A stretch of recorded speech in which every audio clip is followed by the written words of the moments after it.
Hi everyone, and welcome to Cosmic Crit, or at least this week something approaching Cosmic Crit. This is your GM Patrick here. I want to welcome you all to Whimsy World, and the start of our 2-week departure from Starfinder and into a new game with a new game master and some new friends. If you attended CritterCon 4 this year, you may have seen our Saturday night charity live stream with guest game master and game designer Jason Keeley, but for a lot of our fans, they might have missed it because they were in a game at the time. But our intention was always put these out in podcast form and have a good time gussing up the audio with some polish and some music and have it for all you podcast folks to enjoy. Just a quick reminder, we have our good friend and cast member on Dead Men Roll No Crit, Seth, joining us for this game. And Tyler isn't here for it because his wife was like 2 days away from giving birth at the time. So that's why he is not on the stream. We raised nearly $7,000 from this convention alone. And technically, you can still donate it if you want, but during this recording, you're going to hear a lot of live call-outs of donations.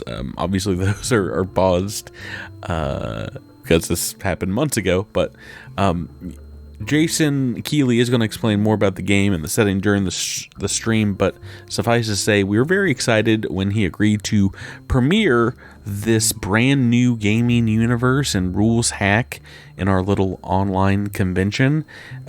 Everyone had a very fun time during the stream, so we are taking this audio and breaking up into a couple of episodes. It's going to be this week and next week. Then we will be back to finish off Season 3 of Cosmic Crit and get started on that march to episode 200 of our podcast after a couple of special episodes for Whimsy World. But yeah, before we start this week's episode, I just wanted to thank everyone again that came out and donated your hard-earned cash to charity this convention.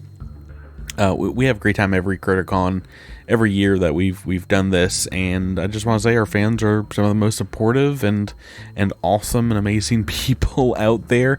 Thank you again to everyone that donated your time or your boons or your wallet to a great cause. And thanks for listening to this. So without further ado, here's episode 1 of our Saturday night special stream entitled The Battle for Whimsy World, Part 1. Episode commencing in 3, 2, 1. Episode initiated.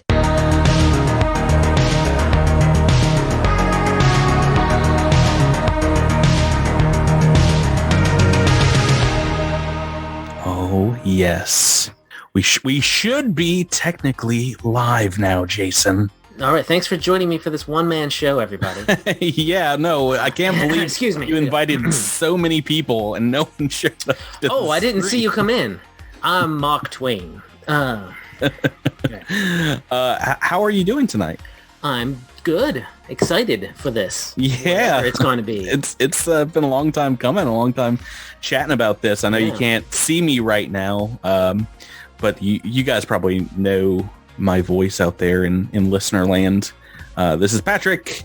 I'm running the stream for our good friend of the show, Jason Keeley, who tonight's called GM Jason Keeley. That's right.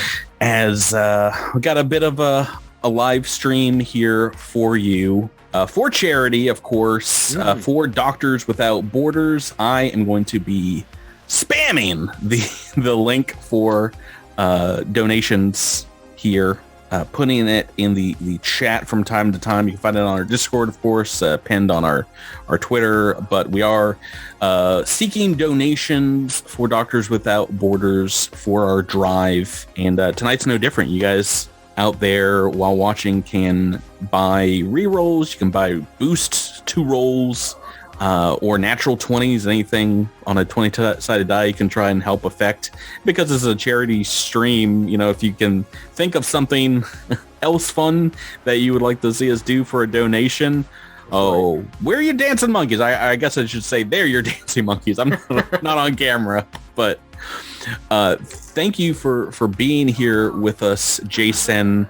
Do you have an amuse-bouche, a little Yes. something to whet our appetites about what we're about to see here? Indeed. So I just want to tell everyone this is kind of a play test in progress. This is something I've been working on for 5 or 6 months now. I am calling it sort of a working title, Operation Gas Finder. It is a hack of the second edition Pathfinder rules to take place in a more, post-apocalyptic-y kind of setting.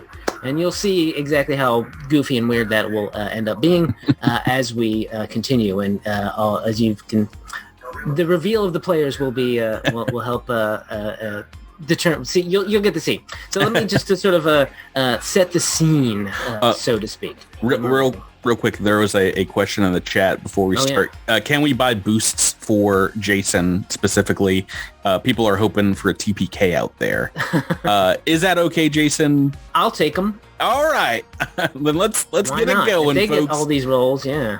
Get the donations in the chat, and I'll call them out as we go. That's what I'm going to be doing.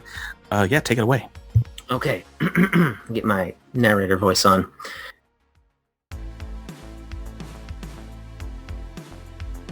In a world not too different from our own, the Cold War of the 1980s between the US and Russia led to the creation of several programs designed to win a seemingly inevitable conflict. Super soldiers, drug experimentation, even explorations into psychic powers. None of it mattered when in the mid-1990s the neutron missiles were launched. No one remembers who took the first shot, but in hours billions were dead. Those that survived, including some subjects of governmental research programs, were left to eke out survival on a planet growing increasingly colder due to a nuclear winter. Many moved closer to the equator to do so, leaving the far reaches of the continents to freeze. To make matters worse, a strange disease began spreading that turned its victims into crazed killers, with no regard for the cold. Known as borealitis to most, it turns people's skin blue and leaches the color from their hair, though it tends to affect only those communities in the colder climes. It's been generations since the end, and a group of survivors must band together to protect their home in an abandoned amusement park from a terrible outside force. Will they survive the battle for Whimsy World? We open up on a park, a giant amusement park in an area that was once known as Central Florida. Now it's sort of known as Lando. We come in tight on the ice palace that exists in the center of the of this park. There is still snow and frost covering what once was a turgid climb of swamp, but now mostly sort of frozen and chilly. And we zoom in closer we pass the entrance sign where the jovial characters of Marston and Maisie Moose, Gary Goose, and Dippy the cat thing, and zoom closer in getting into an area beneath the castle that opens up into that's called Club 51. But where a number of solemn-looking individuals stand in front of 5 gathered, their hoods drawn in reverence. Welcome, champions. Oh, we have a dire situation, but please introduce yourselves so that you may step into the light and be shown the whimsy of all. So, Gibert, we're going to start with, we'll start with you. Who are you? Why, hello there. How are you? How are you there, Mr. Mooseman? My name is Grill Daddy, is what they call me. Some call me Tom, but most call me Grill Daddy these days. And I'm just here to grill meat and fight the terrors of Whimsy World, but all out of meat because that all went rancid about 3 years ago. Oh well, yes, your skills as a grill master might come in handy in this particular problem. Seth, let's take a look at you, and you might want to describe yourself. Hey, my name's Torque. I practice the ways of the goose. I'm fast and I'm loose. I'm a gnoll. Yeah, make that what you will, but I'll cook you in any street race you challenge me to. I dare it. Excellent, Driver Torque. hopefully, yes, your speed will become of great necessity. You don't gotta tell Just to me point that. out to the audience, yes, this is mostly the sort of normal world, but war dogs, as they're called, they're genetic experiments. The big dog men. Myles, you're up. Here comes a new challenger. My name, Joystick. My game, High Scores. I do all the technical know-how around here. I stick to the arcade myself. Yes, your engineering prowess will definitely be needed. Drew. Nerd. Ahoy! I'm the captain, and no matter what your style, I've got the mix for you. Hopefully your music prowess will keep everyone in high spirits. This is going to be a dire time. Rebecca, let's see you. I'm Lucretia. You mess with me, I'll send you to the ghost world. Yes. Champions, every one of you. I appreciate that, we all appreciate, the directors and I, that you have come to help. As you know, that we have to ration our power every so often here in Whimsy World to make sure that we keep the buildings warm, the underground utility corridors underneath the park warm enough for us to survive, and keep the lights on down there when we can. We can only spare so much power. Well, what most people don't know is that we get our power from some cables that we've lugged up to the Planet Progress. And he sort of gestures in the distance, which obviously you're inside, so you don't see it. But he says, yes, of course, you all know of the Nuvat Center, the novel urban vision of tomorrow, and the giant silver ball that exists a few miles away from here in that particular section. When you point, Grill Daddy looks and says, "Oh yeah, that's a good one. That looks great there. I like the way it's You said it's a ball, yeah? Yeah. Well, yes, I'm sure you've seen it when you've gone outside. I've seen it outside. Yeah, okay. yeah. Were you using your bad eye? No, never mind. No, it's not. Well, that power source is under threat. You see a group of our scouts that have gone out have spotted a huge horde of snow whites. That's of course spelled W-I-G-H-T. Those affected with borealitis surging towards us. They seem to be drawing ever close to Planet Progress and our power source. We must needs figure a way out to protect it. Luckily, the directors and I have come up with a plan, and you can see that the one, the fellow in the Gary Goose headed, basically, Kirigumi cloak, is sort of shaking his head and says, Director Marston, this goes against the ways of Winchell Winters, his edicts. No, never you mind, Director Gary. This is what we must need do. Long ago there spoke of a prophecy that one day we would need to re-enter Planet Progress. It is walled off, it is closed off, locked away, its entrance. There are two pieces of information, or two items that you will need. The first is a key, the second a key code. The key was lost somewhere within the Haunted Hills. Rebecca, you're from that area, so you sort of maybe know a little bit about that. Some say it was lost within Captain Cotton's Bayou Riverboat tour. But, well, that'll be up to you to figure out. The key code was, according to the prophecy, was handed over to the leaders of Yesterland. We think possibly it is in the Presidential Promenade, a building that has not been opened for some time. The five of you will need to go to these two places, seek those things out, return with them, and then from there, head towards Planet Progress and work your way in and see if there's some reason why the Snow Whites are so attracted to our power source. Does that make sense, champions of Whimsy World? Loud and clear, Captain. You betcha. Can't skip this track, baby. Excellent. This is of utmost seriousness. So, please, all due diligence and solemnitude to your task. Have a whimsical day. Out of sight. We'll Again, do this- our best. There's a bit of muttering between the directors, hushed as you all are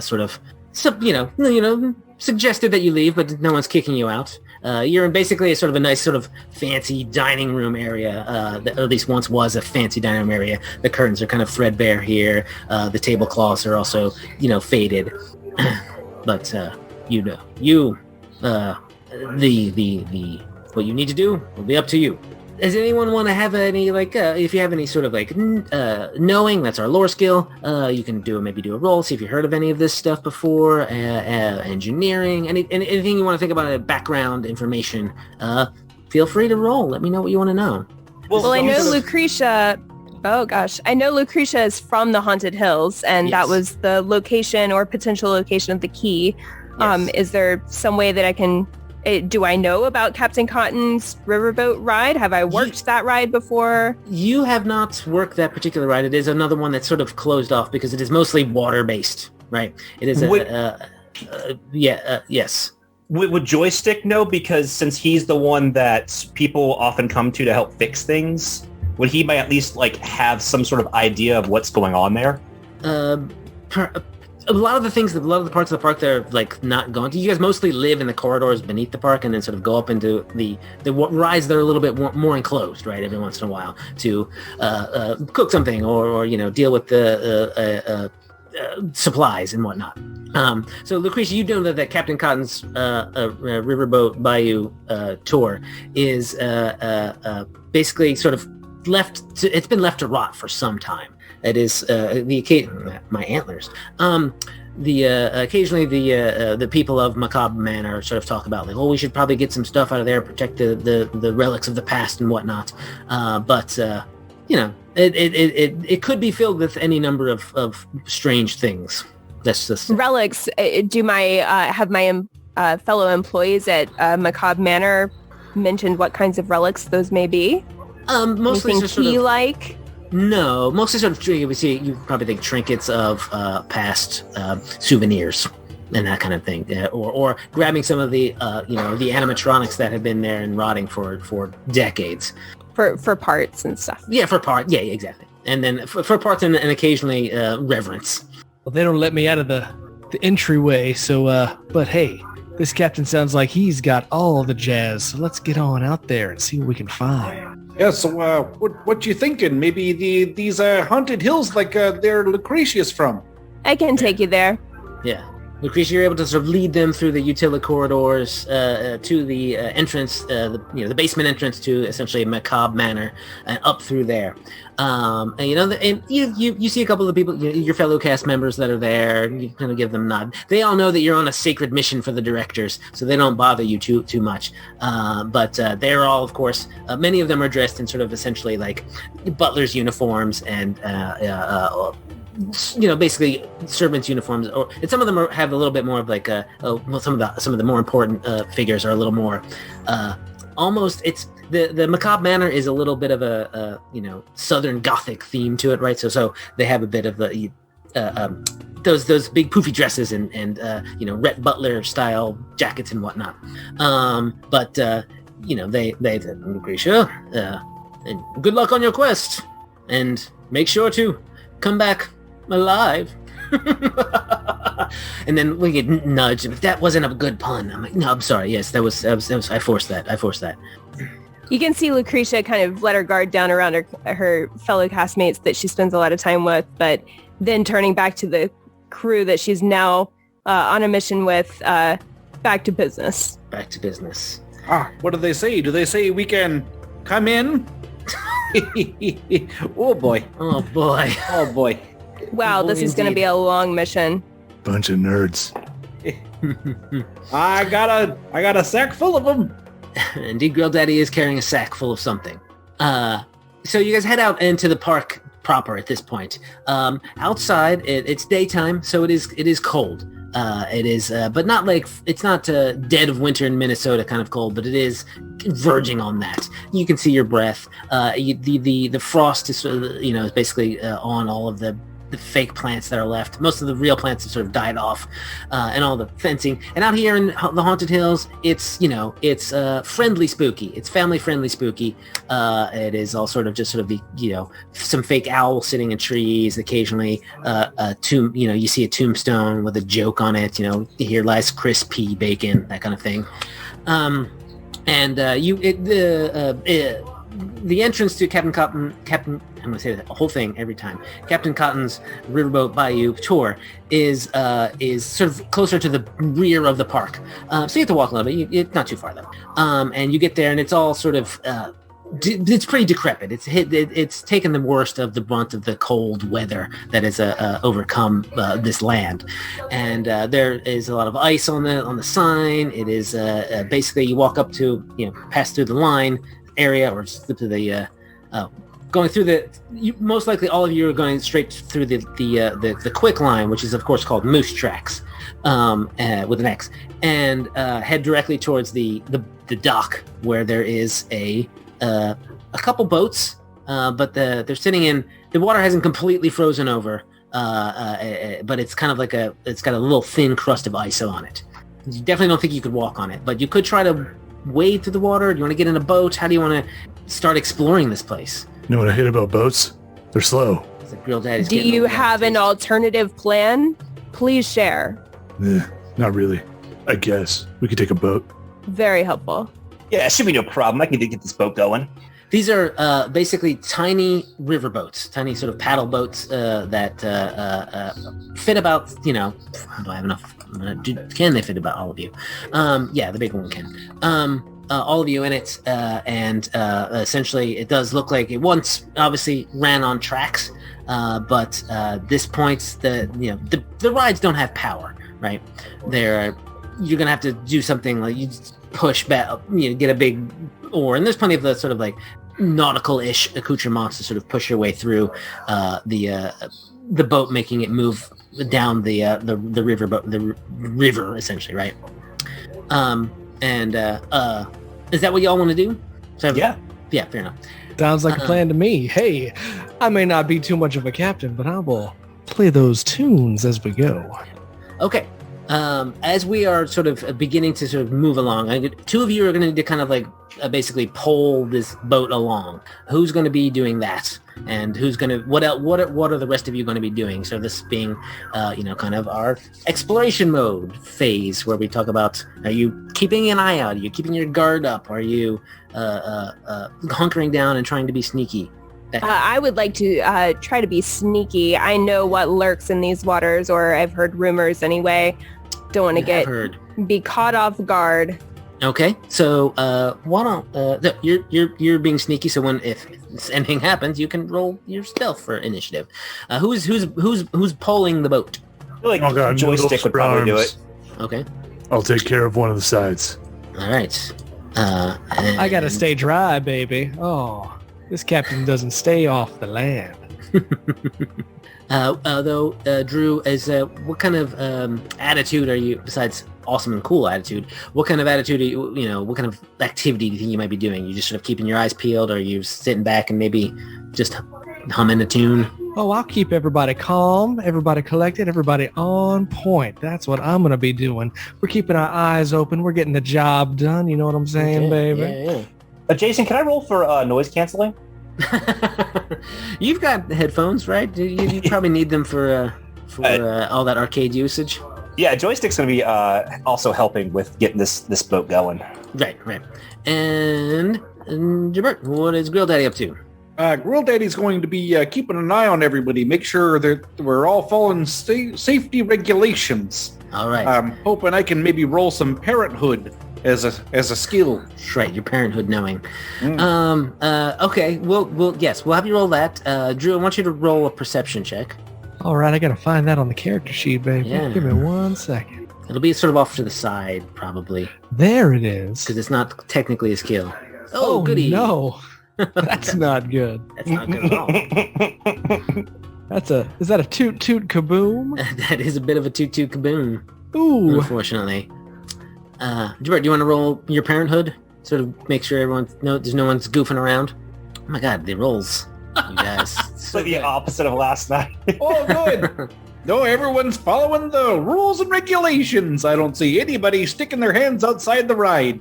That's true. There's probably a little bit of that with the pulling. A little but bit you're of not actually horseplay paying never much hurt nobody.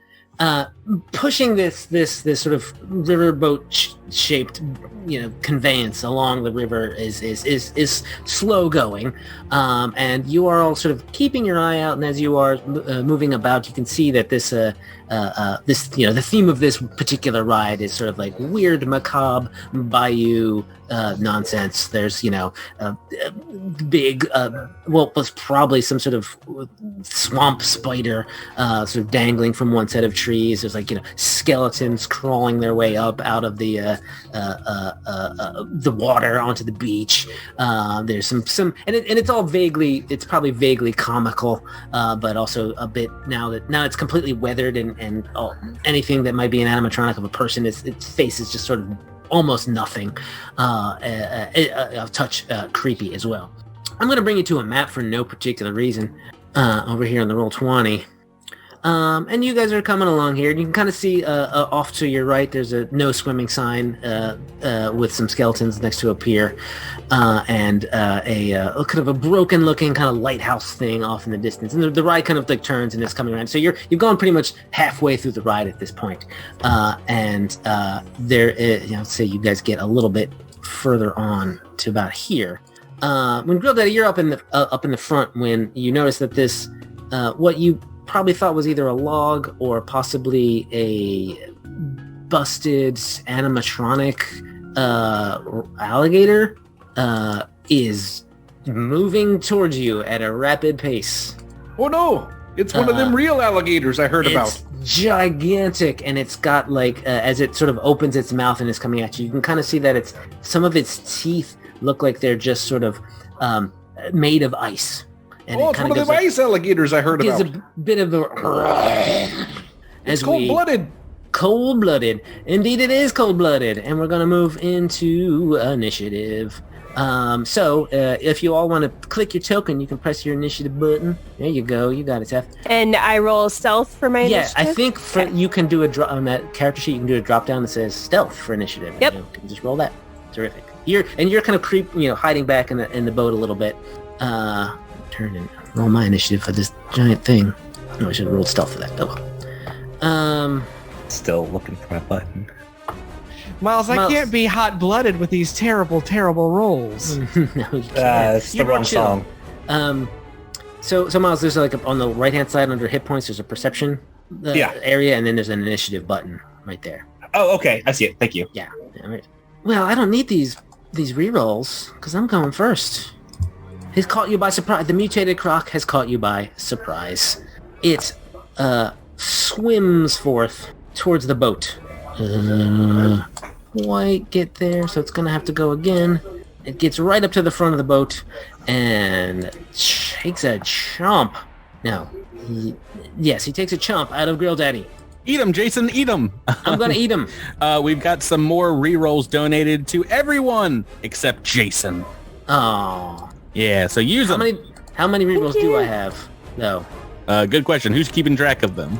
I don't know. I thought you were. No, definitely not me. A player keep track of all your reroll. Well, all right, keep track of everyone's. Yes. And keeping track of ours. I don't know about Jason's. Jason, you've got at least 2. I've got at least 2. I thought so too. So I'm going to use one of those right now to reroll this Jaws chomp. All right. There we go. Oh no. Okay. So you take I'm pretty sure you hit. You take 9 piercing and 3 cold damage as this thing chomps on you from the water. Oh, but only Gibert, right? That makes 12. Only Gibert. Actually, probably right there. All right. Joystick. So, just to let everyone know, again, this is based off the Pathfinder 2 sort of chassis. For those of you who are coming from Starfinder, Pathfinder 2 works in a little bit of a different way. You get 3 actions per turn. We've also, so a lot of the skills have different names, so that you'll find out there's, engineering you won't recognize, but deception is your bluff, negotiation is kind of a diplomacy, that kind of thing. We'll get to that when we get to it. But essentially, though, everything is just an action. So an attack, a move, that's just an action. So you get 3 of them per turn. Some things might take more than one action, like casting, using a psychic power or other activities. But every time you attack, you get each attack in the same round gets a little bit worse. Okay, so can Joystick overcharge his weapon first? Sure. Let us know how that works. Okay. You tinker with a weapon you are holding to increase its damaging power. Attempt an engineering check with a standard DC for your level. Critical success, your strikes with that weapon deal additional damage equal to your intelligence modifier for 1 minute. You can't use overcharge again or that weapon you can't use overcharge again on that weapon until 1 minute after the effect expires. And only you can benefit from this additional damage, even if you hand the weapon to someone else. Terrific. Also, let us know what do you, so, you've been polling, so I want to say that since you were polling, you don't have your weapon out, so you're going to have to draw it. Okay. As an action. That just takes one action. And then, overcharge is is that one action thing? I can't remember now. I've wrote this and I don't remember all of it. It's one action. And then you can just give it a shot. So let him also know that what kind of, cool gun Joystick might have. Joystick has a arcade light gun that he has tricked out to be a real life light gun. He has made it into a laser cannon, basically. And so I need to roll an engineering check, I believe. Hey, yes, start with an engineering for the overcharge, yeah. Go ahead and roll that, but we also have some more donations coming in. Ding, ding, ding, ding. An additional +5 to each of the players. Thank you, Mac. And Miles, if you want to use it right now, obviously you can. We also got one more reroll for everyone except Jason. Come on. And I need all the help I can get. Wait, no. I'm sorry. One reroll for everyone except Jason and Rebecca. Sorry, Rebecca. Oh, no. But wow. Rebecca got a natural 20 from this person. So thank you, person. Please use those well. Bye. Thank you, so Patrick. Is the standard DC, is that a 19 That's success? a success. Not a critical success, but a success. Okay, great. And then I get... I'll tell you, though, Miles, I'll tell you. If you use your +5, that is a critical success. All right, then I will use my +5. Yeah. For a critical success. Yeah. So a critical success with overcharge... Just basically you do a little bit extra damage. For the next minute. Equal to your intelligence, which is about, I assume is 4. Equal to your intelligence modifier, yeah. Yeah, you're a smarty. A smarty every day. All right, so I will attack with my light gun. And I am going to use, an 11. Does that hit? The 11 does not hit. Okay, I am going to use one of my rerolls then. That makes sense. Does it? Oh, it's critical. Yeah. Yeah. That's the kind of action I like to see, baby. That is a natural 20. It is a natural 20. And that does not include your +4 to damage yet. So you have done 28 points of damage. Yeah! To this thing. Amazing. It is, you sear across this thing's back and it cries out in pain. Splashing everywhere. I'm not going to get the death roll anybody, probably. Grill Daddy, you're right up front. Oh, This thing is taking a chomp out of you. Oh boy, yowzers! That guy's got one heck of a mouth there. I'm gonna murk my quarry, I think. Mm-hmm. And gives me some bonuses on looking for him if he's gone hiding, and also some bonuses on my multiple attack penalty. It seems. That's right. Seems like it is. And yeah, you're marked. So take that, and I'm going to take my fork, and I'm gonna stick it in him. And stick him real good, and yeah, we're going to give you what for? Give you what fork? Not to put salt in the wounds there. Oh, we'll see. Oh, come on! Another natural 20 there. What the heck, to you put guys? some salt in the wounds there. That's This was 22 points of damage to you there, Y'all Mr. Alligator Man. Don't roll too many 20s or they will stop donating. Come on. And they're gonna start giving all the 20s to Jason there. I know. Joyce just points at Grill Daddy, like, Yeah. do that. Here's a big high five, and I do like the absolutely wrong high five for whatever decade we're in. You know what? Whatever school. Don't even care. Don't even care. Oh, man. Can I, Patrick? Can I spend my rerolls on something else? Re-rolling what? Or doing something else fun? Just doing something else, yes, because just to make things, I don't know. You just killed this in 2 criticals. That guy's like, I'll look. We'll let that one. We'll let that stand. Well, I'm sure you have more in store for us. So I have you more can in let us store have for this you. one. Yes, Grill Daddy, you plunge your fork basically into right between this thing's eyes, and it thrashes around. The boat rocks a bit, but after just a moment, it goes dead. There's blood pooling in the icy water. Dinner around reserved. Yeah. No, you probably think you could probably cook this up if you wanted to. That's Dino Bites. Oh boy. I should have left the corpse on there. Do you want to get up? Are you gonna try to like pull it a little bit on board so you can carve up some good chunks of meat off of it? I don't know. That looks like a pretty big alligator there. Maybe I'll just use a pole and sort of poke it at the shore, I guess, and we'll just wait and we'll come back for it later. You guys can basically maneuver the boat a bit to dock a little bit here on the shore. Oops. And bring pull the corpse of the giant croc with you. Grill Daddy, if you want to take some time to start to carving it up, you can. This is also a fine time for me to mention I did damage one of you a little bit, but like you'll recognize from Starfinder, I've this hack of mine does use hit points and stamina points. So if you want to spend one of your resolves, you can get all your stamina back. You're the only one who got wounded though, so it's up to you. Do we have any healers today? No, I think. Grill Daddy has medicine. I think so. He can medicine you guys out.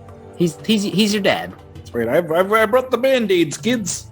So is this similar to where medicine would only apply to hit points? That's right. Medicine is only going to apply to hit points. Okay. Because you can just spend a resolve to get all your stamina back. So, I mean, right. But I mean, is there any other way to get stamina back? I don't think anyone has like an encouraging words skill feat. Yeah. I don't remember. Now I don't remember if I gave that to any of you.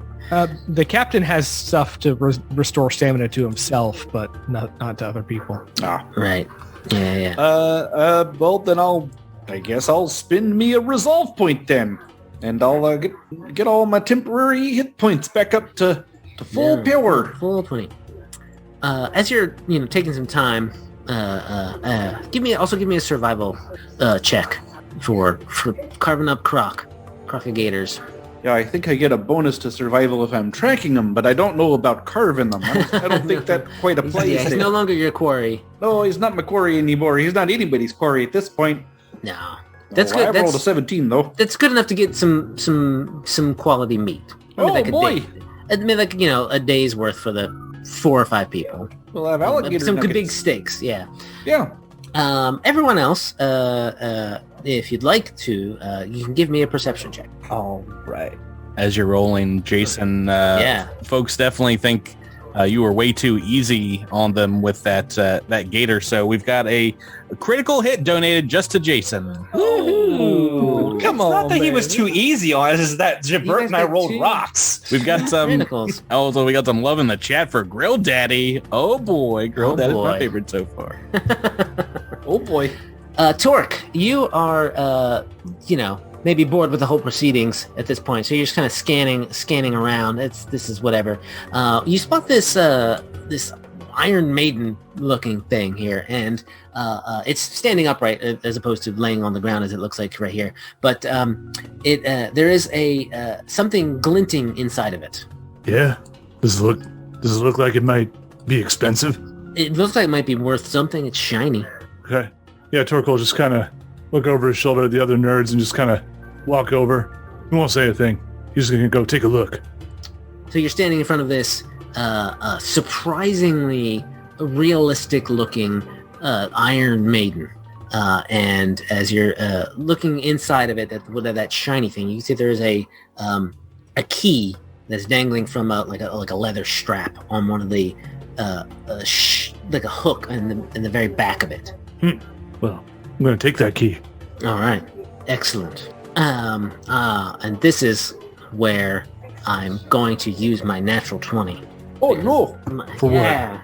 Well, my friend, as you kind of go to reach inside, there is a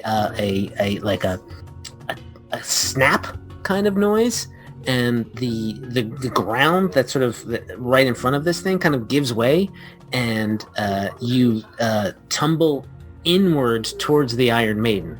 And it looks like there was something so like someone dug a little tiny just like a foot-size hole, and then the Iron Maiden sort of tumbles back and shuts on you. And you, instead of me making an attack roll, I'm just gonna keep my natural 20, keep this natural 20, and do a whole bunch of damage to you.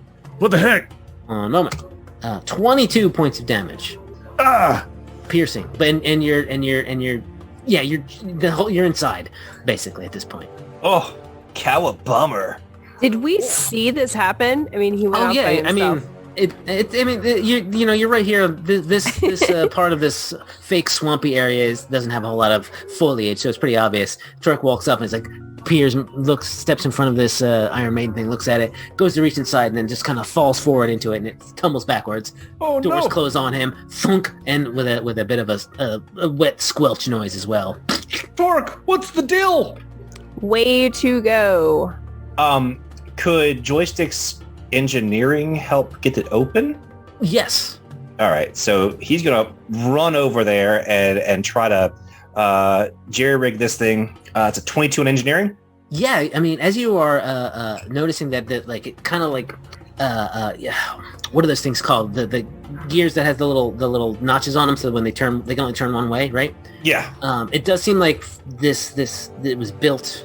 Something in this thing, these doors were built in such a way that they can only close and not open, which is just weird in general. But you're able to sort of slip those little things off the gears, and they're pretty hefty because this is surprisingly real. This Iron Maiden thing, and hefted open, and Torque is laying in there just bloodied, and full of his cool leather jacket has some holes in it. Yo, Tito, you all right? You're muted. You're muted, Seth. When I find the person who put that thing together, I'm gonna give it to him. This is real fake leather. All right, well, glad your priorities are in check, Max Goof. What? I'm fine. And you have a key in your hand on a leather strap. I got the thing I was looking for. Hey, it's the key. Is that the key what we came here to look for? It seems to have basically it is look like essentially a normal key, but the head of the key is basically it looks like the Planet Progress globe. It's silvery and completely spherical. I don't know if it's the key we're looking for, but I know it's a key that I found. Gonna have to do, I guess. I can use knowledge whimsy, or whimsy knowledge to see if that's the one the director's looking for. Yeah, I think y'all sort of can kind of like nod your heads. Just suss out that that's the one. Okay. Probably what you guys are looking for. Right. Lucretia, I know that I gave you funeral knowing skill. Would you roll that for me? Sure. Oh, sure how it's relevant. We're about to find out. Oh no, that's a natural 1. Can I change that to a natural 20? That's up to you. Do you want to use a natural 20? Let me change that to a natural 20. Okay. This, the Macabre Manor is sort of, the mortuary of the park. On the unfortunate times, people die. Their bodies, you take their bodies, you prepare them. Generally, there's a place to bury them, and also you make sure that their memories are preserved. At one point, you remember that there was, maybe when you were young, growing up in the area, growing up in the manor, they had something like this very much metal, humanoid shaped thing with spikes on the inside and whatnot, and you have a vivid memory of almost running into it, and some a friendly butler named Jenkins sort of grabbing you and pulling you back and says, "Oh no, be careful, that's actually quite real, and it could hurt you very badly." And then maybe like a couple months later, it was gone, and it was a strange thing to be in the manor itself. It probably, if you asked about it later, maybe you meant, oh, that was just a prop that the Fungineers just made too real. But it's definitely strange that this is most likely that very thing, and that it is set here in almost a deliberate fashion to lure someone into as a trap. Yeah, who could have put this here? Who indeed? Hmm. Yeah. I don't know who, but they owe me a jacket. It wasn't me. A real fake leather jacket. They're hard to come by. Those are hard to come by these days. All we got is real leather these days. You could make some leather out of that croc. Oh, yeah. How about a crocodile skin there? Big alligator jacket. It's got teeth on it. Do I look tacky to you? Well. Want an honest answer? You watch your mouth, nerd. Oh boy. I don't think Joystick's that bothered as he's the one who helped kill the alligator and save Torque's life. So he's just going to keep on walking. Hey, a big high five there. Hey, everybody calm on down. We're a team. Let's stick together. The captain's got a great point. Captain, where should we go next? I think that bridge is the only place we have to go. Let's just say if we see anything shiny again, just tell everybody else about it. Maybe we can work together on this. Yeah, just make sure you keep that key safe, okay? Yep. Put it in your deepest pocket, wherever that may be. Yeah, I don't know if that jacket's that safe. Just check those pockets for holes from that Iron Maiden, all right? Yeah, that pocket doesn't have a hole. I just checked. Did you go from hippie to Matthew McConaughey? No, man. I'm always like this. Also, Seth, if everyone's cool, you can also spend 10 minutes in one of your resolve to get your stamina back if you wish. I think if the others are okay with that, I'd like to get. Yeah, I'd like to get 20 stamina points back. Yes. did that dip into your HP at all? Oh, it did, absolutely. Okay. Then I'm gonna attempt to make a little medicine check. Attempt a little medicine. Put a little Band-Aid on my good friend Torque. Well, this takes about 10 minutes as well. So. Oh yeah, 10-minute Band-Aid. Oh well, not ideal. Geez, these are all covered in alligator goop. I'm sorry. What's wrong, Daddy? Never seen a specimen like me before? Oh well, I'm so intimidated by your big muscles. I just can't find a good way to put this Band-Aid on you. This is going in a very different direction than I expected it to. Just turns into a massage. Yeah, this is turned into a very different kind of role play. It's a little weird, Dad. Not gonna lie. You guys want to go to Pleasure Island? I think. Maybe once it kicks over to 11 o'clock, we can. Yeah. Oh yeah, it's still really early for after dark for Cosmic Crick. Put away your prongs and take out the other words. Ooh la la. You're able to sort of cross this bridge and sort of head out through the sort of crew member part of this particular ride. And you are sort of, it's actually, now that you're here and maybe what Lucretia said that this thing was moved, it's pretty obvious that it was dragged across this bridge. There's some gouges in the wood, some drag marks in this sort of sand, and probably recently as well. Not like 2 minutes ago, but within the past few weeks. Though there's not much else more to find here. Basically, you can, you got the key, and you can sort of look at some of the animatronics and poke at them, but they're lifeless and not moving. And you can head back basically to Macabre Manor and head back into the Utila corridors if you wish, or you can just sort of hoof across the park, the Yesterland, which is the sort of revolution, colonial area of the park. It's sort of on the opposite side of the park, so you can walk there either way. But it is the site of the Presidential Promenade, where the passcode is supposedly being watched over by the founders. I was going to suggest that we go back to Macabre Manor and see if we could, talk to my fellow castmates, see if they possibly know where this Iron Maiden may have come from, who may have taken it, who might be involved. But I don't know how much they would know. You can give me like a I don't know if you have any how good your negotiation is. It's pretty good. It's pretty good. Then give me a negotiation. Give me a negotiation check. This is our diplomacy skill. No, that's not good. Basically, spend some time asking around if you wish. You want to spend anything on that? Here's where I'm going to mention a thing that is part of this this game as I'm writing it. That has our resolve points in this game also do act as hero points from Pathfinder 2. So if you want to re-roll something without I would rely more on the donation rolls first, of course. But if you wanted to spend one of your resolve points to do that, the donation rolls are what you see is what you get. But the when you use a resolve point as kind of a heroic surge, anytime you roll on the d20 when it is any number, if you get a number that is lower than 10 on the d20, you add 10 to the final result. So it kind of guarantees success when you spend a resolve point to get a heroic burst like that. So it's up to you if you want to use it in that fashion, just to test that part of the system out, or continue to use the fine donations given to us, because you have at least a few natural 20s, I think, Rebecca. Yeah, I'm not going to use one of those again, but yeah, that was an impulse. I saw a natural one and I was like, oh, I got to do something. I will go ahead and re-roll this though. As a party, you guys have 5 more critical hits, natural 20s, and about 12 more re-rolls.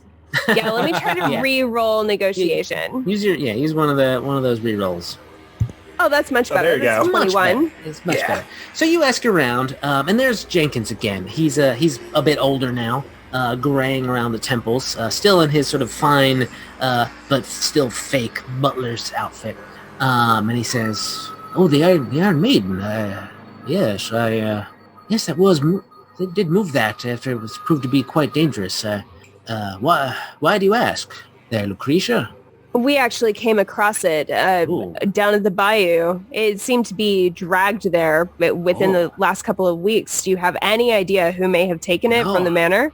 That was and he kind of looks to the side and he kind of lowers his voice and he says, "Well, those are the it was taken by the Winterites.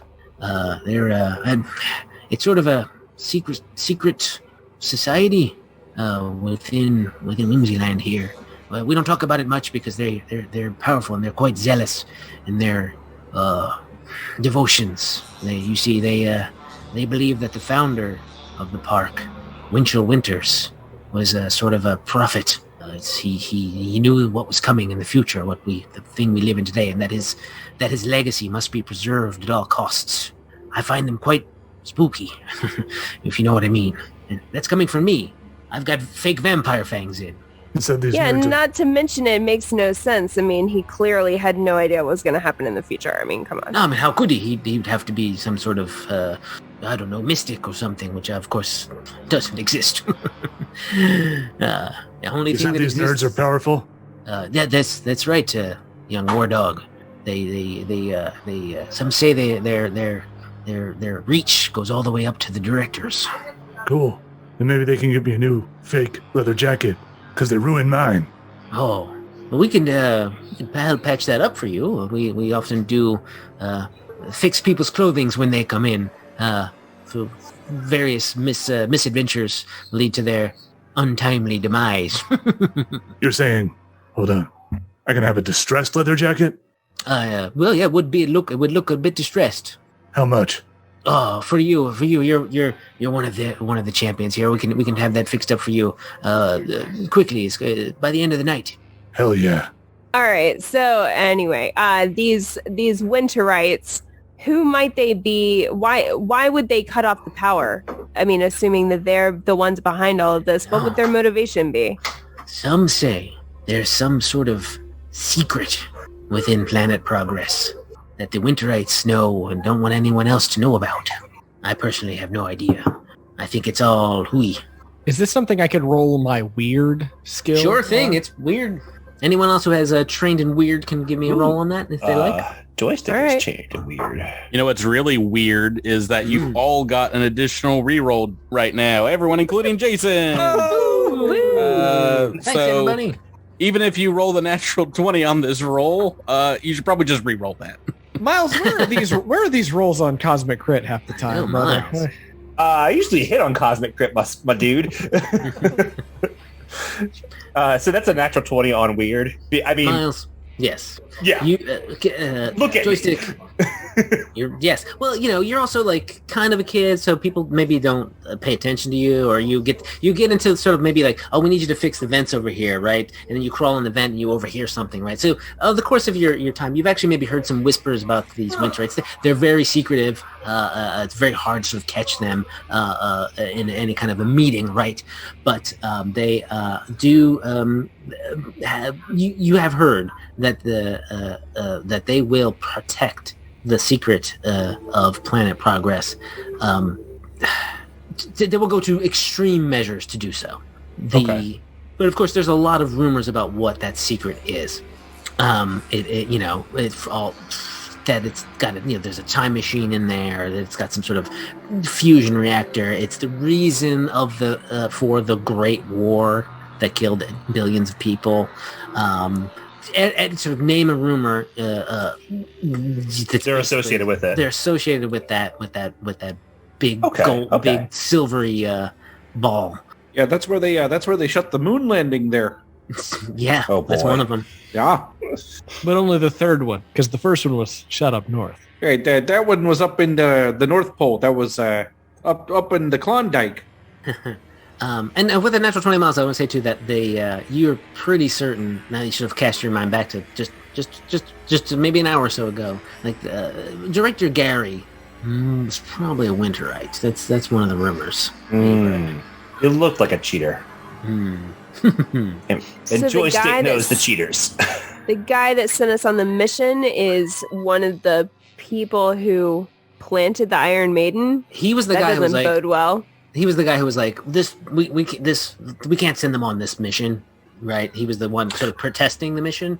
Okay. Yeah. Whereas Director Marston was the one doing most of the talking. He seemed to be the more in charge. Got it. Since he had the moose hat on. Oh, is Gary the goose? Gary's a goose. Yes. Okay. All right. Typical goose. No All right. kidding. It sounds like we need to head to I don't remember what it's called. Yesterland. Yesterland. Don't talk bad Yesterland. about Gary. It's the only rules I've ever lived by are Gary's rules. Well, let's roll. All right, you guys head over through the utility corridors over to Yesterland. You come out, and it is at the. Oh no! What did I end up calling that place, Gibert? I've already forgotten. Oh, it was the hall of The Frontier. No, peoples. your place, Frontier Grill, the place where you basically do a lot of your cooking. Oh, of course. Right, there's a sort of pass through there, but from there head to the Presidential Promenade. It's all the doors on the up above, on the surface are all locked up. Even the sort of crew member entrance is locked up. And there's so there's basically two ways in, but both the doors are padlocked shut. Is there any way to get one of these doors open there? Maybe a swift kick or so, made of wood, or are these big old metal these doors? are metally doors. Well, dang. the ones up on the surface they're like wood. They're fake wood, but they're clearly a little sturdier than wood. As you give them a little knock on. So you say up on the surface, if we were to go underneath to the tunnels. Right. That crew member entrance is also locked with a big padlock. Also locked. Okay. Yeah. Is there a way that we could pick the lock? That would be a thievery check with someone with thieves' tools. I have thievery. Do I have thieves' tools? Did I give you a thieves' tools? You should have them. I do have them. Yes. Yes. All right. Oh boy. No. I'm going to re-roll that. Yeah. That's a little... Oh no. That's a 13. It's not a critical failure, but you don't make any progress. This is a sturdy padlock. Can I give one of my rerolls to Rebecca? I think we have You a have bunch of them. I can 8 keep going. rerolls, 8 rerolls for the party, and 5 natural 20s for any one team. So yes. How sturdy does this lock look exactly? Pretty sturdy. Does it look like it could handle a tire iron? It would take some doing, probably, if you really wanted to go at it with a tire iron. It would also create a lot of noise. But I have not a- there.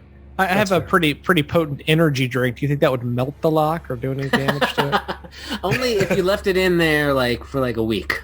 Probably dissolve it enough that you'd be able to pop it open. I'll re-roll it again. Let's use another reroll. Sure. Yeah, I mean, you got all these rolls. You can also just take the time to do it again, but you haven't. Oh, okay. Right, but why not use these rerolls? That's another 15. This is terrible. There was an episode of DMRNC that was like this, where we just rolled thievery for 30 minutes.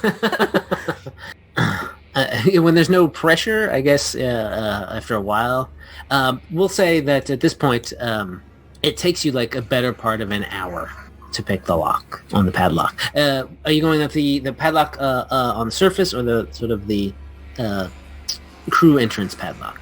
Do we have any inclination? Like, is there some reason that we would rather go one way or the other?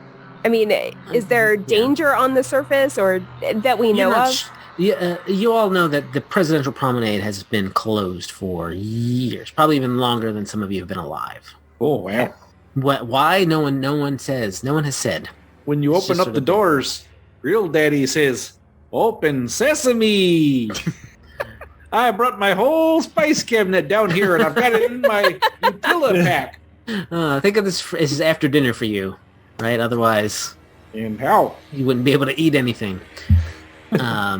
All you get is just a piece of white bread with mayonnaise on it. Actually, my wife came down here because she wanted ketchup, and I had to pull it up onto her plate.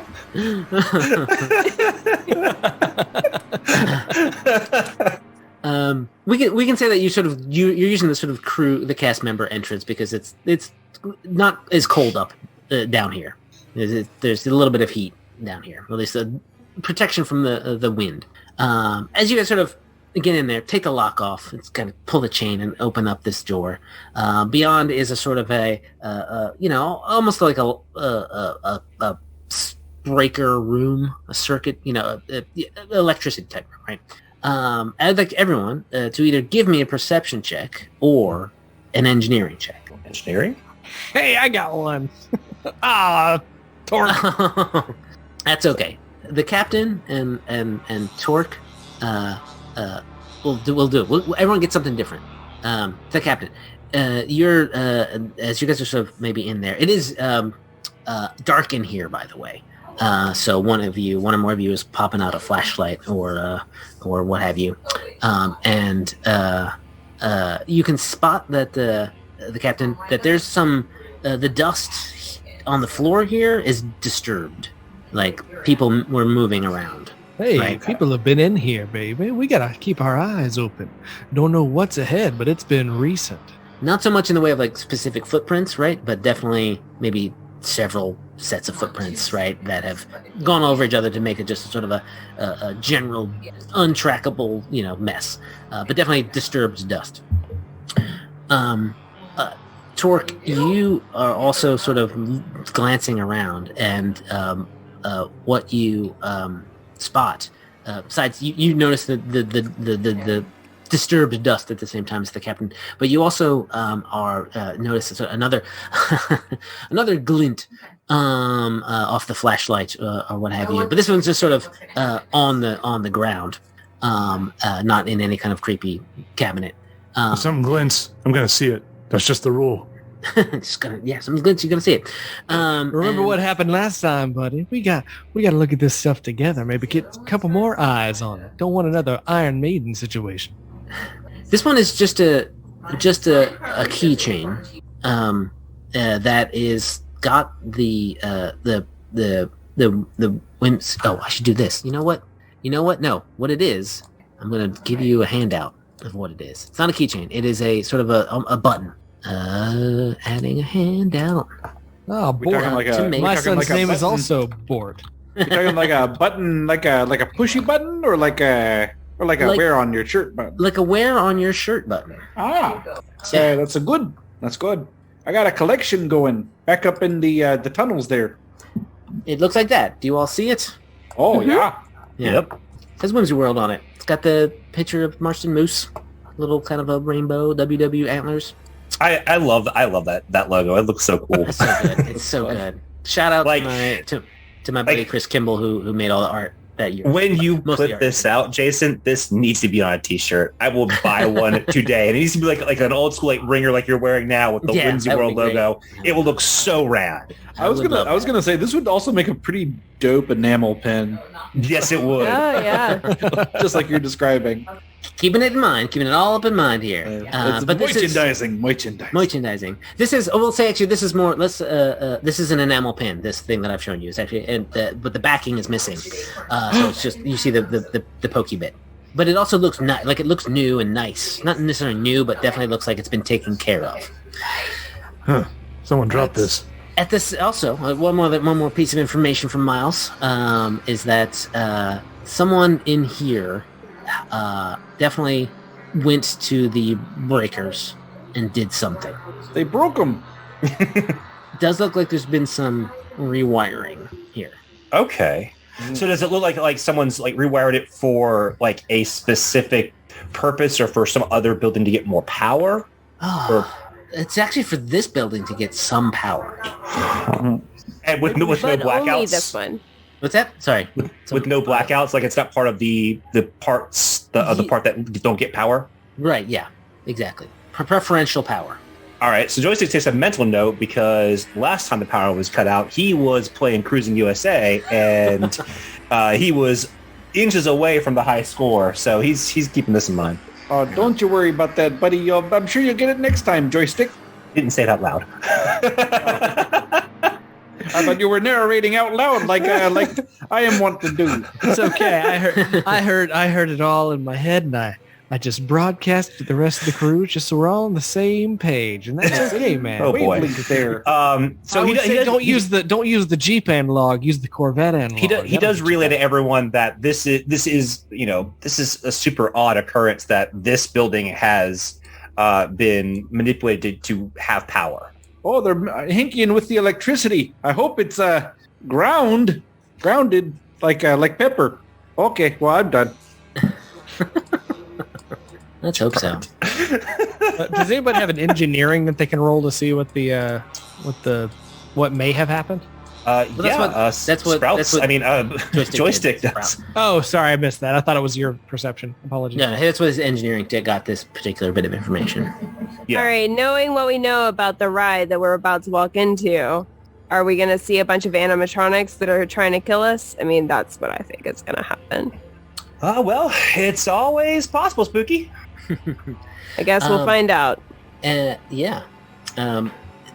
You take some time to search through the area you're in. There's not much, ahead of you. There's basically a corridor, and some of the backstage bits of this particular.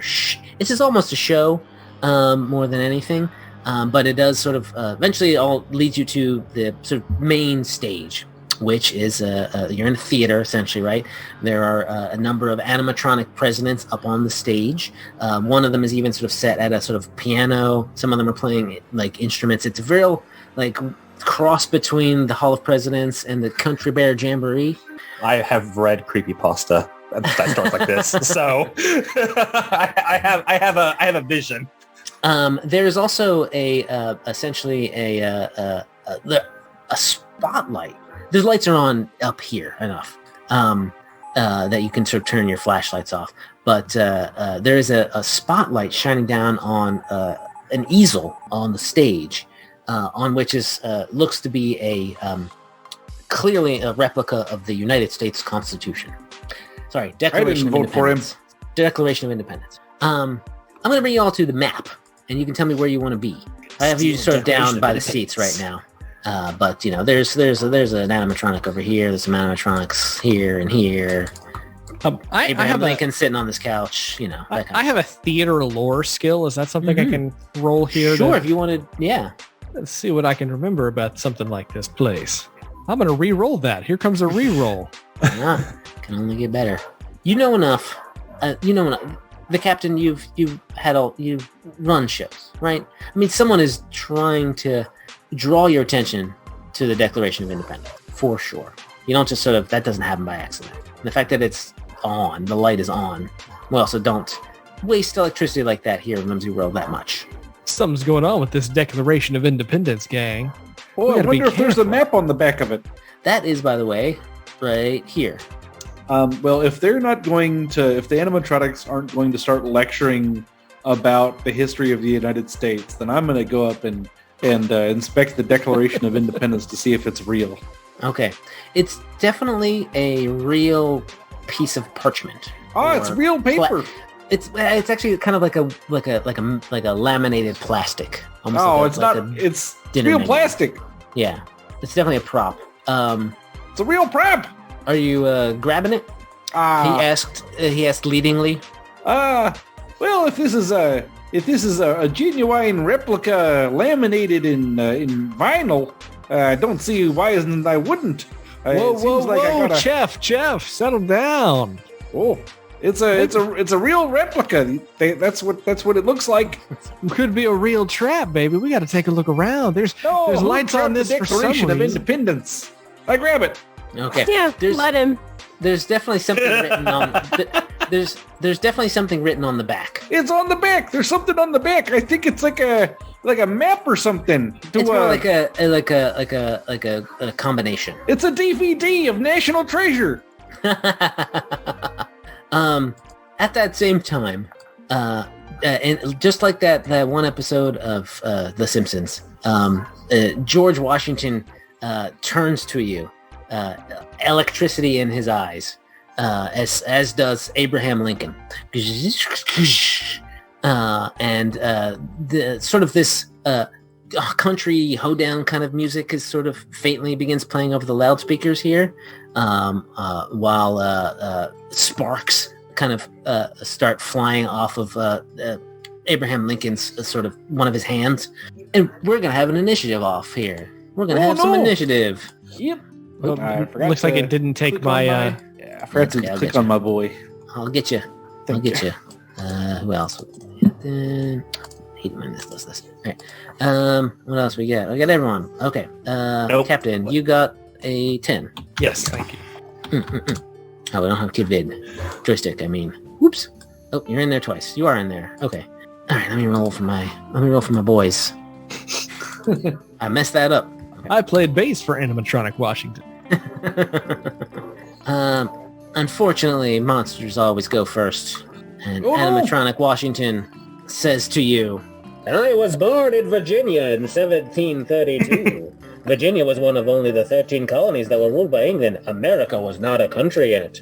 That's so fascinating. As he pulls out a hatchet and attempts to hit you with it. He's chopping down my cherry tree. What an honor. I think that's going to hit you. Oh, you Yeah. betcha. You're going to take 7 points of slashing damage. Oh, with this animatronic hatchet. And since you were right there, I'm going to do it again. Does a 15 hit you? Oh, no. Okay. That blow you. Turn aside. And now it's your turn, Grill Daddy. Oh, boy. Oh no, just drawing on the board. Didn't mean to draw. I suppose I'm gonna mark here this here, let me measure something actually real quick. Fair enough. Yeah. Okay, they're a little close together, or a little far apart for what I was hoping for. Yeah, I'm going to mark President Washington here, and I'm going to stick him with a fork. All right. Stick my fork right in his gears. 19 to hit. Yeah, I think that does hit. That Oh, boy. does hit. 7 points of piercing damage. You jam a fork into his chest, and it doesn't seem to affect him at all. Oh no! I made a mistake. And I'm going to hop down off the stage and You make a run for it. run away. Alrighty. Okay, let's see. I've got 25 feet of movement here. Let me see if I Oh yeah. see if I can Make sure you really get do that that. far. You get Almost. I can get to like in You're still front on the of stage. Yeah. Torque. Okay. Yeah. Oh gosh. All right. Joystick. All right, so Joystick is going to try to overcharge again. All right. It's engineering. 16. That is enough. Just fair. All right. And is going to aim his light gun at old George Washington and take a shot. It's a 14? Oops. That's going to miss. Do I want to re-roll that? Yes, I will re-roll. Okay. It's 19. That is a hit. All right, and so my overcharge adds what, 4? Yes. To it? All right, so that's a total of 12 points damage. Well, sorry. You didn't roll a critical, so it's only 2. But Oh, only 2. Okay. yeah. So 10 points of damage. You singe George Washington. Singe some of his curly locks. Oh no. You've got one more action, I believe, actually. So I know you added this for flavor, Jason, but Sure. I feel for his last action, Joystick is going to want a game with power and All right. confer to his beat up paperback book that he keeps, Secrets to Beating All the Hottest Arcade Games. You're gonna think about In that. hopes to maybe he wrote down some Hey, information that might help in this battle. give me an engineering check. This is basically a recall knowledge, I think, with your engineering skill. Okay. Because these guys are, essentially robots. That's a 21. Yeah, you harken back to I'm trying to think of a good fake video game that has I almost said Robotron.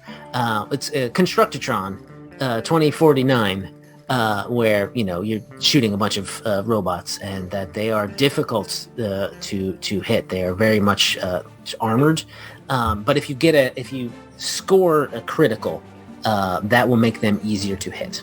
Okay. If you hit them in the weak spot, that weakens them permanently. But he doesn't know the weak spot. There's at the moment there are no glowing red bits on either of these animatronics. Okay. Cool. But maybe you hit them in the neck. There's no called shots in this game, but basically if you hit if you hit them with a critical, they'll be easier to hit. He'll do it. All right. Yeah. All right. Animatronic Lincoln. I was born in 1809 in Kentucky in a log cabin, he says as he clanks forward and as he does so, he brings out a rail splitter, because he was old, Honest Abe the rail splitter. He doesn't actually need to move from where he's standing. He can hit Grill Daddy from here. Oh no, he's got some sort of reach there. I got a reach weapon. Rail splitter. Does a 14 hit you? I don't Oh, think it doesn't does. hit my AC. I'm gonna... I got 2 rerolls. This is a reroll. You have 3 rerolls, Jason. Oh, well, And now you have 2. now you have 2. Now I have 2. Well then, but my second attack. Oh no! Mm-hmm. Oh, Mr. boy. Lincoln. Mr. Lincoln gets you good. You're gonna take 25 points of damage from his rail splitter. Oh my! Hey, wait a minute, I gotta do some math here. Okie dokie. Ah, yowzers. Ochi. Hachi machi. All right, Captain. Ha, get it? Wait. Hachi machi. It's The red captain. pepper flakes. Oh, we're taking some damage here, gang.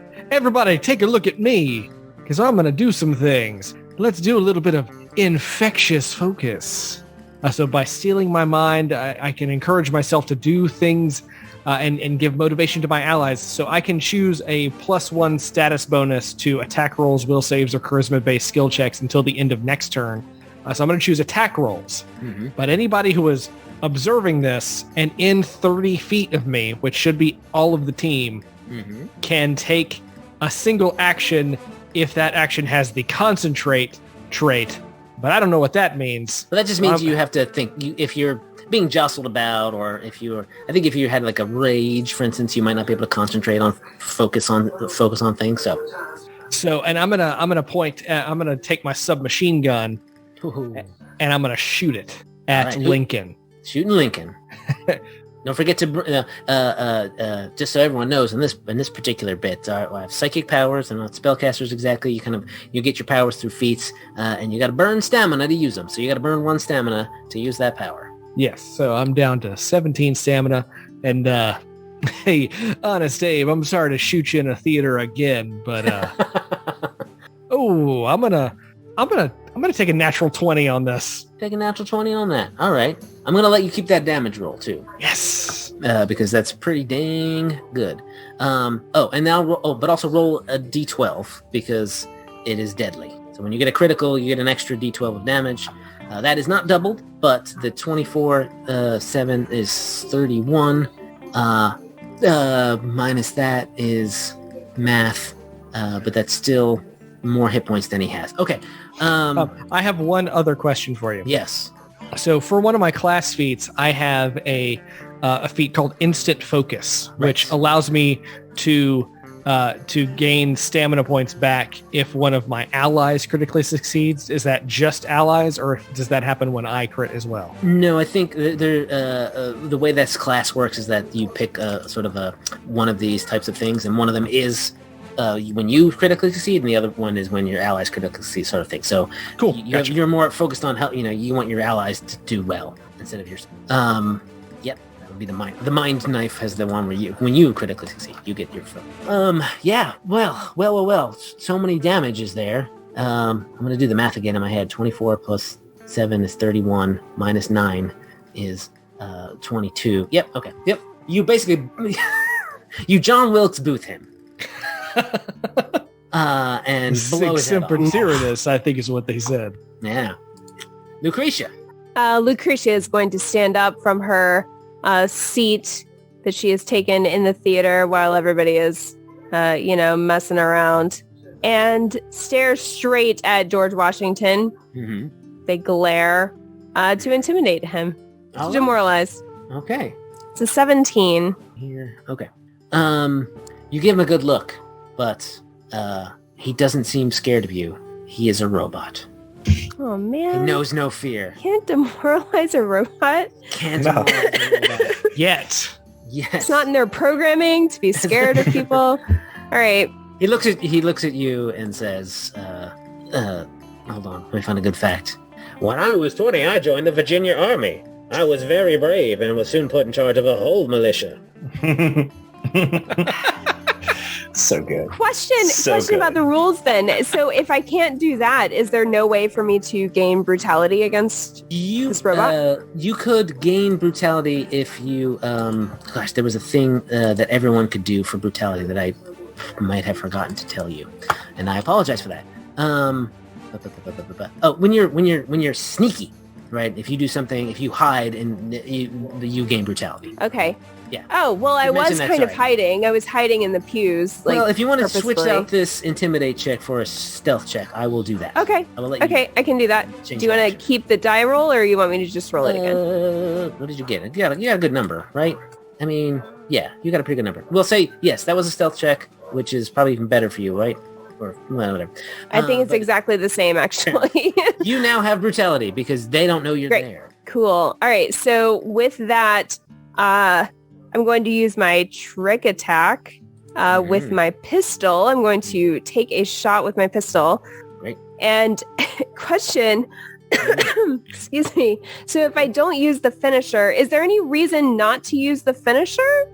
You do 2 extra points of damage when you have brutality and you just regular attack. Right. But with the finisher, it would be 2d6. Right. If so, you hit, and then you lose your brutality. Okay, whereas I would keep it until... Yeah, you would just keep it until the end of the fight or until you used it. But, there's only one guy. Maybe you want to try to do extra damage to him because he did seem like he was pretty tough. Grill Daddy stabbed him with a fork and nothing much happened. I'm going to try to take him down. I'm going to finish him. Yeah. Yeah, that's going to be a natural 20. Oh, man. Alrighty. Okay, so what we'll do is that 5 does get double. So you're doing 11, 22. And I have the additional damage there, so it would be an extra 5, yeah. Yeah. Now roll an extra d12 because it is deadly. All of my guns are deadly, everybody. I'm trying this out. 7? That's good because 22. Oh, God, you did it again. 22 plus 7 is 29.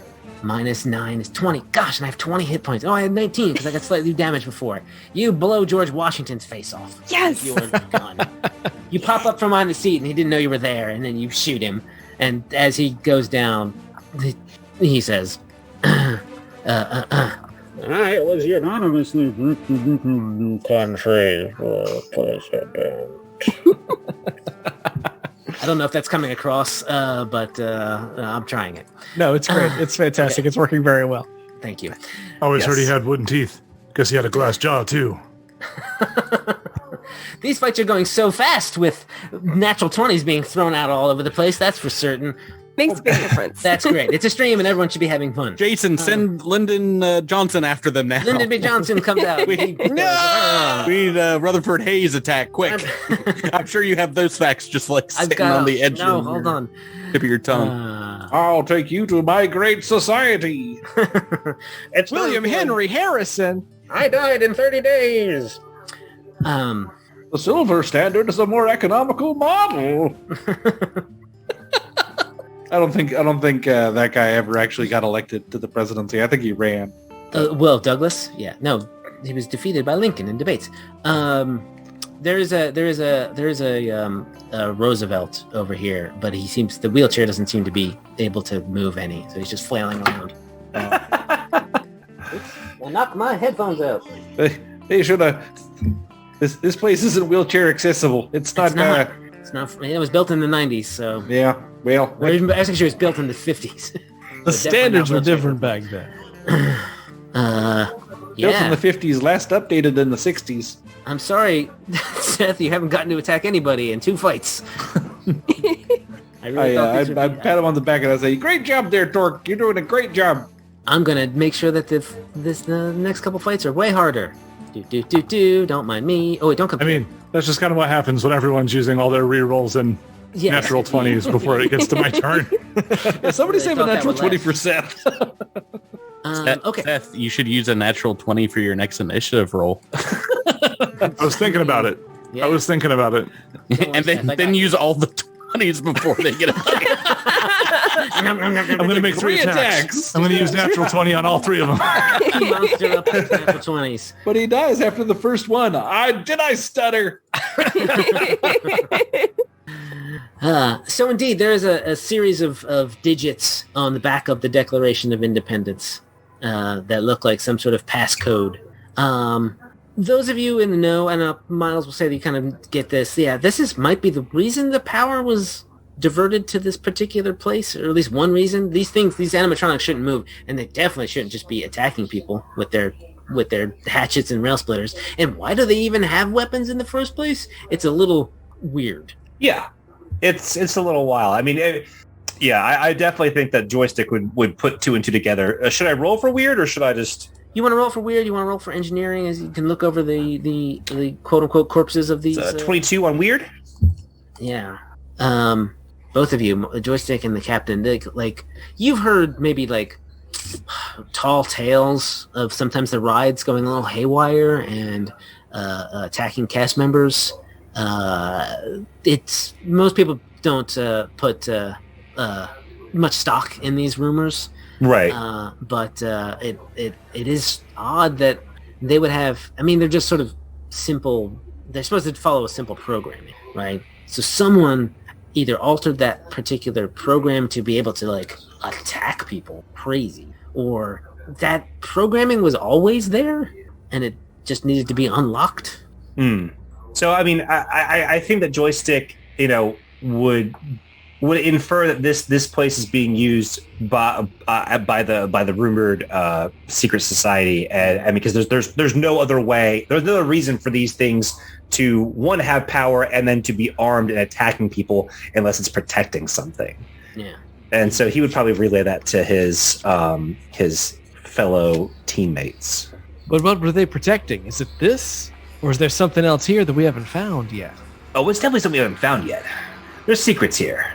Well, the Captain, I'll say, with your non-natural 20, but you're very good 18, and knowledge of sort of, theater and whatnot, can sort of... Oh, let me bring you back to... Sorry, I don't know why I took you away from the promenade. Because we're still talking about it. Can spot a strange hatch in the floor backstage. Sort of back here, behind the curtain.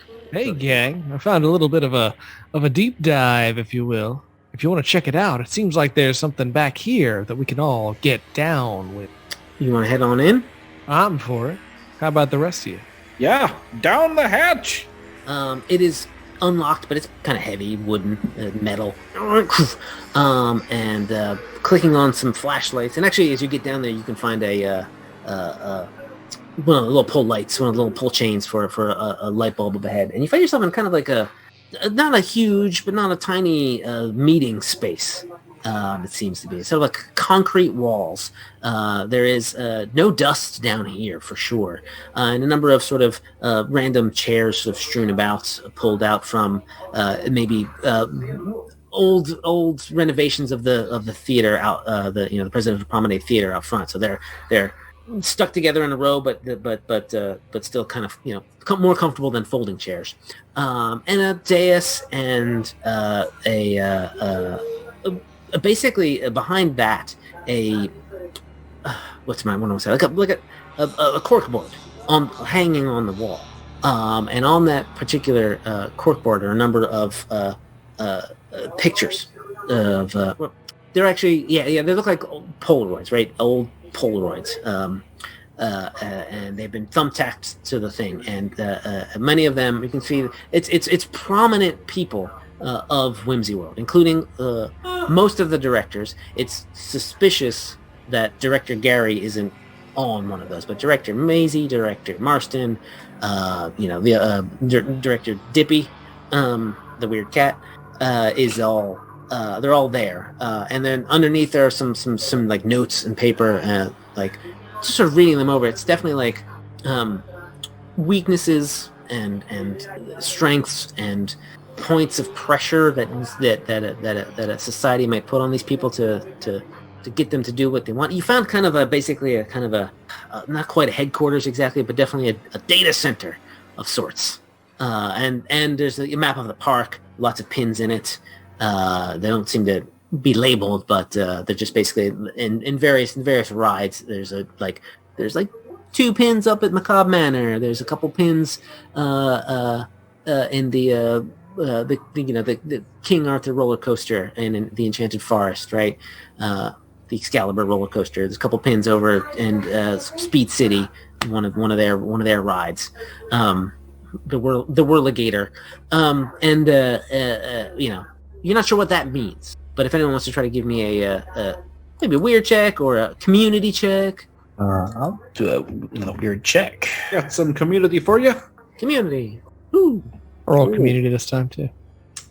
Apparently, I don't fit in as well as I thought I did. You're just so optimistic, Grill Daddy. You see the best in everyone, so you don't get all this sort of sneaky suspicion. But definitely Lucretia and the captain, you guys at least have a devious enough mind to realize, oh, this is sort of a marking of like probably all the people who are at least faithful to the secret society, or at least friendly to the secret society. The number of cast members in each of these particular rides and whatnot. It's like a fan club, a nefarious fan club. Indeed, very nefarious. What do you're all down there, basically at this point? Yes, joystick would have popped down there. Fair enough. Oh, yeah. Can I go ahead and roll a quick medicine check there? Sure, you can take a little medicine check on yourself. Oh, let's give it a try. Oh boy, pretty good. Yeah, you're getting 2d8 back. 2d8. It's not quite a critical. It's close though. Oh no! It's not ideal there. You have to wait basically an hour before you can do that again. Gibert, if you use a +5, you can make it critical. Probably. That's true. That's a great point. I'll do that. I'll make it a crit. Use that +5. Hooray, 12 points boy. back. Much better. And also we have another donation of another natural 20, this time for Seth, so you can go first in combat and just own these fools. I'll make sure to use it for that purpose. Thank you. Do you want to spend another 10 minutes to get your stamina back, Grill Daddy? That would also be great. I was. You guys are. There. I don't know what you guys want to do with all this particular information, but it definitely takes you at least 10 minutes to sort of like suss out what's going on down here. That does look like the lectern might have had a place for a book, but that book is missing. That's interesting. Does it look like the book has been moved recently, or is there? You're not sure. You're not sure. It kind of has a. You suspect there's a book there because there's a little reading light over that part of the lectern, right? Interesting. Lucretia is very distracted because she can't think of anyone at the manor who cares enough about anything to join a secret society. That's how secret societies get you. Right, the first 20 years of membership, it's nothing but playing Uno. They lull you into a false sense of security, and then they spring the initiation on you. Grill Daddy, are you down in the hatch as well? Yeah. Oh, you betcha. You're probably maybe since you're banding yourself up, you might be standing closest to the ladder that leads up. Oh, of course, yeah. Right. Well, you're standing there. The door, the hatch slams shut. Oh, So, Plunging you all, well, not into darkness because you have a light on here, but definitely slam shut. And you hear something being pushed over the hatch. oh shoot. Something heavy on the wooden floorboards of the stage up ahead. Oh, it's that easel. Maybe something bigger. Could be bigger than an easel. So FDR's wheelchair has been rolled on top of us. That's right. It feels like an entire president's up in here. It's Taft, you guys. It's always Taft. Oh, Taft in the Taft! bathtub. It's In Taft the and he's stuck in the bathtub. bathtub. What do you all want to do? Can I roll theater lore to see if I know a way out of this that is through a different location? I'm going to tell you, you don't need to roll because you're in a concrete bunker down here, and it just seems to be a ladder up, and that is it. Oh, There's maybe a bit of a tiny vent that's about like yay big that for some air gets in here, but no one's crawling through that. Also, is it getting hotter in here? You're not sure. I don't know. Maybe you're all You just tell sort of- me. You're just sort of, you're not really sure. You're just sort of maybe a little flushed from the fights. It's getting hot in here, but nobody get undressed. All right, nerds, stand back. I'm going to push this thing out of the way. All right, Torque gets to the top of the ladder. I'm going to try and brace legs on either side of the little the vent that we're in and just try to push it up. Give me an athletics check, or take a natural 20, I guess, if you want. Or you can roll first and then see what you want to do. All right, that's pretty low. That's pretty low. You put your kind of, there's not a lot of leverage. You're trying to get your shoulder into it. It's difficult. Here, Torque, take this pry bar. It'll help you. He looks down to see if anybody's watching him. Yeah, we're all staring up at yeah, you. we're all just blankly staring. We can all see you, Torque. Yeah, and he just kind of he notices everyone's looking. He's just like, getting warmed up. I got this. I will use one of my 2 natural 20s indeed to shove at this thing. Okay. All you needed was to make sure people were watching you. You just bash your way up, and whatever was on top looks like it was like maybe a piece of this furniture or whatever sort of tumbles off to the side, and the smell of smoke immediatly assaults your sensitive dog nose. You don't see any blazing flames currently where you are, but there's a fire nearby for sure. You maybe hear a bit of a crackle. Whoa. You're not supposed to yell fire in the theater. Unless it's true. Unless it's true. Yeah, I'll just Torque will clamber out and reach down to help people get out from their concrete tomb. Oh, thank you, Torque. Pardon me, President Taft. Run down the aisle. All right. What are you guys heading basically back the way you came through the crew member area, or heading towards the front door, which you remember is still locked from the outside, as far as you know, the sort of the guest entrance to the theater? Because as you get on the main stage, the lot of the curtains and whatnot in here are on fire and crackling. I wonder if we should go to the front door because, I don't know, we haven't been that way, and it's possible that we could unlock it, potentially. What? You want to go to the locked door? Well, it was padlocked from the outside. Oh, it was a padlock from the outside. I'm gonna roll that- Parenthood on this one. No, that's... No, we're gonna use our safety rules. I forgot it was a padlock and not just locked. Right, because if it was locked, you could maybe just unlock it and walk out. Right. Yeah. Right. Yeah. All right. What's sort of your, I guess, running away from the fire order? Who's first? Who's last out? Who's last out, basically? Let me just ask that. Not Real it. Daddy will bring up the rear for purposes of trying to make sure all these kids are safe, and also because I'm dragging along a bunch of alligator meat and I'm hoping to get a good smoke on it while we're getting out of here. Always thinking with the grill I'm first. gonna get some hickory and polyester smoke on it. Oh, lovely. And presidential robots. These robots are kind of melting at this point. Well, some of them are on fire themselves. Definitely, it was probably Jefferson at the piano, so he's kind of, his face is kind of. Why don't you though give me a reflex save as a not a full beam, but definitely a bit of burning curtain rod kind of swings down at you as you're exiting the theater. Curtain rod, go! Oh no! You want to stick with that? I gotta re-roll this one. Yeah. Oh, it's even better. Not great. Not ideal there, everybody. But You could add a +5, I think, right, Gibert? I don't know if that one's gonna do it for me. But yeah, why not? I'll add a +5 on that. Alrighty. 15. Alright, so you're only going to take half damage. Oh, hooray! But a pretty big roll for my part. So only 9 points of kind of half fire, half bludgeoning damage. Oh, goodness. As this thing kind of cracks you across the back of the head, but you're jumping forward at the same time into the sort of more, again, sort of less wood and more concrete area that is the passageway that leads to the breaker room. You guys are rushing forward. I'm glad that I healed up, because otherwise that would have been curtains for Grill Daddy. Yeah. You guys noticed right away that the door that you came in... Grill Daddy! It was a curtain. Curtains, right? Yeah, you did it. It was good. I got there.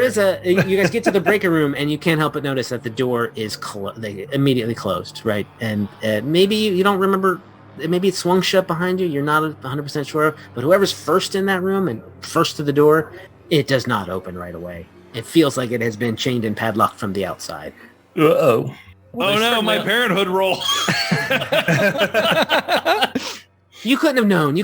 This is very unsafe. You know that much. This is definitely very unsafe.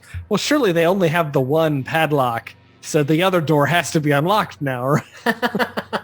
Well, I guess that's a good we question. took that padlock with us, right? Did you take that padlock? I'm gonna say if you want to say you take that padlock, it definitely doesn't necessarily know. You don't know if it's locked, but it's definitely there's a chain. It doesn't open right away. It maybe gives a little bit of smoke out, but it's definitely chained shut, not necessarily padlocked shut.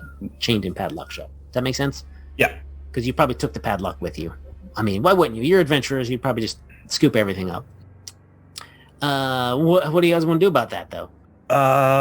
Smoke is sort of pouring in from the burning theater at this point, but it hasn't. If nobody stops him, Torque's gonna ram it with his elbow, with his shoulder. Yeah. I was gonna. You say, know what? Let's let this happen. I've got a pry bar in my inventory. I can give that to you. Give you No. Oh no. Torque, you ram almost headfirst into the cement wall that's right next to the door. Oh. You miscalculated. It's the shades, you're wearing them inside, and you just missed the door completely. All right. Daddy made us go this way. Daddy's going to get us out of this one. Oh, boy. Daddy does. Oh, Grill Daddy. Popping the door open. Give it the old Jimmy what's it. Yeah. And it's a sight indeed as you kick the door open and smoke is pouring out sort of from behind you as you step out, magnificent in your apron and into the street, kids. Grill-based armor, which we didn't describe, by the way. I should have mentioned that you've got a shield and a big grill grate over my chest. Over your chest, yeah. And you all kind of stumble back out into the fresh, cool air, gasping as behind you, the Presidential Promenade appears to be burning. The whole thing. I mean, it's not fully caught completely fire yet, but there's definitely maybe some licks of flames that you see on the roof. So are we currently on the main, level, or are we under in the... That's a good point. You are underground, but the corridor you're in is long enough that, you're not going to die of smoke inhalation in the next minute. If you want to rush forward towards the... it is definitely also cooler down here, I guess, right? Than inside a burning building. But if you rush outside, you can see that the building that you just came from is burning. And at this point, obviously, many other of your fellow cast members are sort of starting to gather around. And there is a bucket brigade that begins to form pretty quickly. If you all want to take part in that, you definitely can. But it's a lot of the members of the Yesterland, a lot of the cast members of Yesterland are there, and there is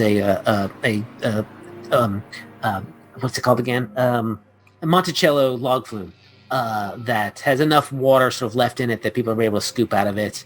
Some other people are rushing off to the Enchanted Forest has a little lake in it that's near where the King Arthur, the Excalibur roller coaster is, because it looks like it goes underwater, but it doesn't quite go. That's just a trick of the ride.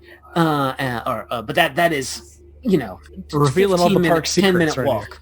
I am, yes. It's like a good 10-minute walk at least from there. So it's a long bucket chain, and it shows It's that a long way to Sploosh Mountain. As long as Sploosh Mountain. Yeah. That's an unauthorized DVD that people were selling. So it is.